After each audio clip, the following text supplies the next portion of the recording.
When I started wildlife photography, I never imagined I'd find myself face to face with a mother grizzly bear. If you're wondering if I survived, you'll just have to wait and find out. As Montanans, we live in one of the last truly wild places. And that is a blessing so much as it is a privilege. And it's not something we can take for granted.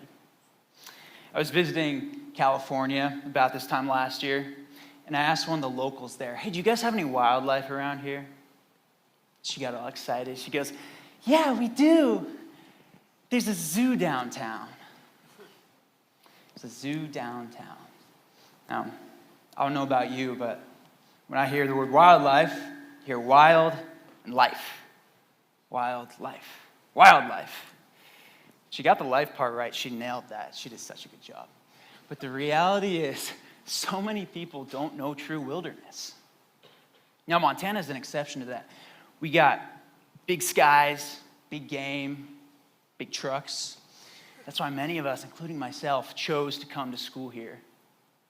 I'm a junior, and I've spent almost every weekend the past 3 years out in the woods, tracking wildlife and taking pictures. I've also been fortunate enough to travel the globe, getting to know some of the weirdest, cutest, and most vicious critters out there. But I've always had one goal: to find and determine the most dangerous species on planet Earth. I've got it narrowed down to a few. Today, I'll be revealing which one, in my opinion, takes that crown. Now, I don't have any way to quantify this, but as someone pursuing a degree in conservation biology, I like to do field tests. I call them caveman experiments. Caveman experiments are super fun. They're kind of like the scientific equivalent of mess around and find out. So for example, what happened if me put scorpion on face? Or how close can me get to crocodile? This is real science. You know, you got distance to crocodile as the independent variable. I guess the dependent variable would be like how many fingers it bites off. I gotta say, don't try this stuff at home, you know. An experiment like this isn't repeatable, so it's not very good science anyways.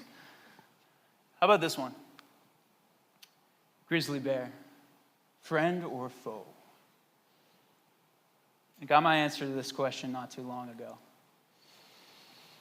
Now, I've had run-ins with bears on many occasions, but only once have I spooked a mama with cubs. That was last spring.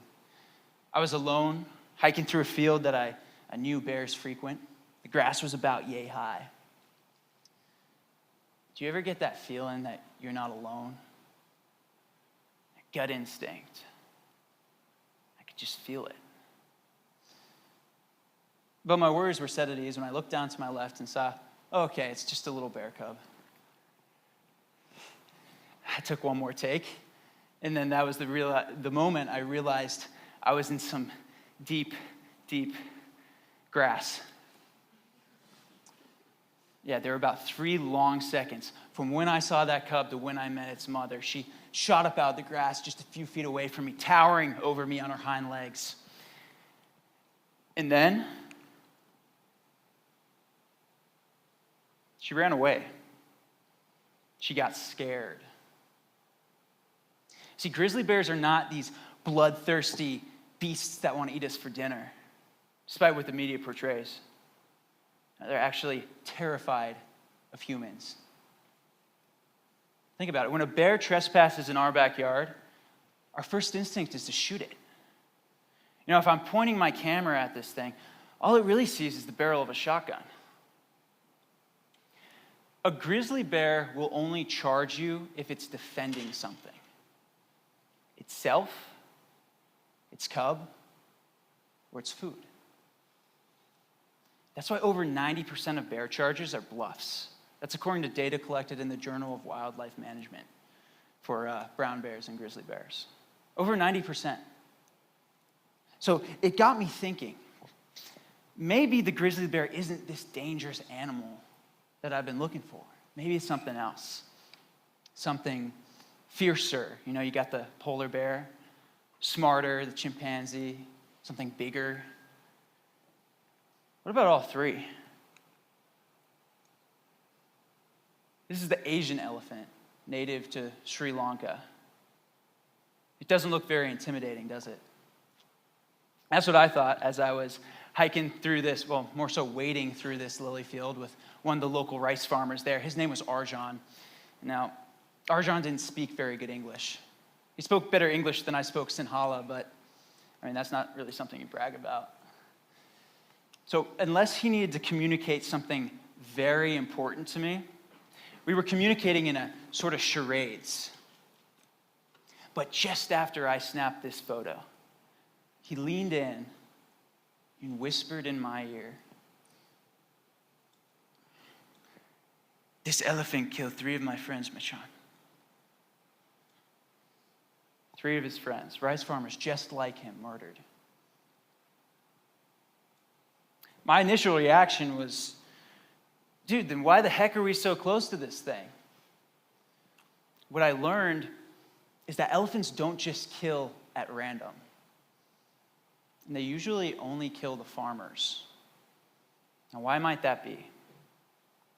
See, elephants are so emotionally intelligent that they can recognize someone's face for just a brief moment and remember it for decades. In fact, if I went back to this field tomorrow, I'd put money on that elephant recognizing me as the photographer from that day. They remember those who are kind to them, but also those who do wrong to them. And in countries like Sri Lanka that are developing at such a modern scale, species like the elephant bear a large brunt of human expansion. Farming has destroyed their habitat, these elephants being forced into smaller and smaller territories as their home literally burns to the ground. In some cases, the situation is so bad that they're left with no other choice but to scavenge the dumps for food.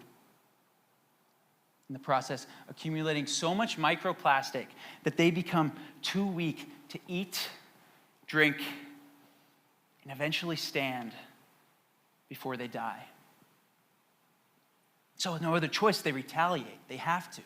They hold grudges against these farmers, waiting for the opportunity to kill when they're all alone. And when that day comes, they'll hunt them down and stomp them to death. When I heard this for the first time, out in that lily field, that's when I realized I had found the most dangerous animal, the one I've been looking for. It wasn't the one in front of my camera. It was the one behind it. It was me. It's all of us. Humans. The animals that kill for sport. The animals that poison the air and the water. The animals that will cut down a forest to build a shopping mall. It's no wonder why every other animal fears us. I won't bore you with the statistics we've all heard at this point about pollution, extinction rates, deforestation. Those are just numbers. The bottom line is that we've taken everything from them.